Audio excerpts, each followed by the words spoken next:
बिस्मिल्लाहिर्रहमानिर्रहीम। अस्सलामु अलैकुम वरहमतुल्लाहि वबरकातुहू।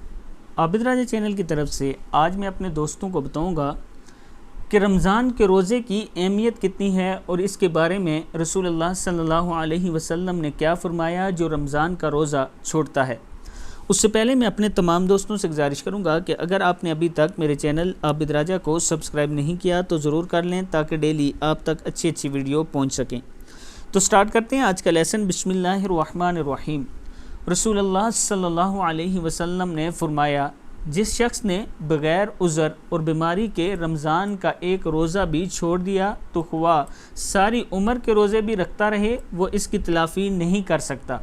फिर सुन लें, जो लोग बिला वजह रमज़ान का रोज़ा छोड़ देते हैं, कोई उज़र नहीं होता या कोई बीमारी नहीं होती, तो उनके लिए रसूलुल्लाह सल्लल्लाहु अलैहि वसल्लम ने ये फरमा दिया कि अगर वो सारी उम्र भी रोज़े रखते रहें तो इसकी तलाफ़ी नहीं हो सकती। तिरमिज़ी की हदीस है। तो दोस्तों, रमज़ान अल मुबारक के रोज़े कोशिश करें कि आपने सारे रखने हैं।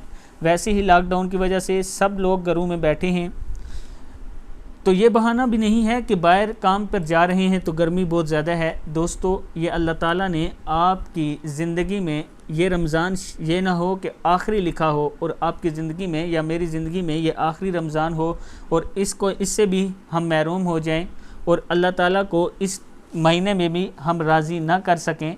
फिर ऐसा होगा कि अल्लाह ना करे कल क़यामत के दिन हमारा ठिकाना जहन्नम हो। उससे पहले अभी आपकी और मेरी सांसें चल रही हैं। अगर हमने अब अपने रब को राज़ी कर लिया तो इंशाअल्लाह कल हमारा ठिकाना जन्नत होगा।